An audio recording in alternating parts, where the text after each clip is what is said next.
ଅନେକ ମାଳିକା ଭକ୍ତ ସାଧୁସନ୍ଥ ଓ ଧର୍ମ ବଡ଼ ପଣ୍ଡା ମାନେ ତାଙ୍କ ପ୍ରବଚନରେ କହିଥାନ୍ତି ସନାତନ ଧର୍ମ ଭାରତବର୍ଷରୁ କେବେ ଲୁପ୍ତ ହେବ ନାହିଁ। ଭଗବାନ ଧରାପୃଷ୍ଠରେ ଆବିର୍ଭାବ ହେବେ, ସନାତନ ଧର୍ମକୁ ନିଶ୍ଚିତ ରକ୍ଷା କରିବେ। ଧର୍ମ କ'ଣ ରାଜାଙ୍କ ପ୍ରତିମୂର୍ତ୍ତି? ସେ ଭଗବାନ ଆସିଲେ ତାକୁ ସ୍ଥାପନା କରିଦେବେ। ଦିବ୍ୟଜ୍ଞାନୀମାନଙ୍କ ପାଖରେ ଏତିକି କାଣ୍ଡ ଜ୍ଞାନ ନାହିଁ। ଧର୍ମ ଆମେ ପାଳନ ନ କଲେ ଧର୍ମ ରକ୍ଷା ହେବ କିପରି? ଯେଉଁ କର୍ମକାଣ୍ଡକୁ ଆମେ ଧର୍ମ ବୋଲି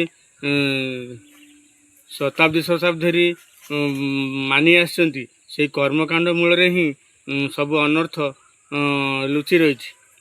ପାକିସ୍ତାନ, ବାଂଲାଦେଶ, ଆଫଗାନିସ୍ତାନ ପ୍ରଭୃତି ଦେଶ ଭାରତରେ ଥିଲା, କିନ୍ତୁ ଆଜି ତାହା ଭାରତରେ ନାହିଁ। ଗୋଟିଏ ଗୋଟିଏ ସ୍ୱତନ୍ତ୍ର ଦେଶରେ ପରିଣତ ହୋଇଛି। କାରଣ ସେଠି ଲୋକମାନେ ସନାତନ ଧର୍ମ ପାଳନ ନ କରିବାରୁ ତାହା ବିଲୁପ୍ତ ହେବା ସହ ତାହା ଭାରତରୁ ବିଭାଜିତ ହୋଇଯାଇଛି। ଠିକ୍ ସେହିଭଳି ଯଦି ଆମେ ସନାତନ ଧର୍ମ ପାଳନ ନ କରିବା, ଦିନ ଆସିବ ଆମ ଭାରତ ପୁଣି ବିଭାଜିତ ହେବ। ଏକଥା ମୁଁ କହୁନି, ଏକଥା ଭବିଷ୍ୟତ ବକ୍ତା ସନ୍ଥ କବି ଭୀମ ଭୋଇ କହିଯାଇଛନ୍ତି। ଜୟ ଭାରତ, ବନ୍ଦେ ମାତରମ୍।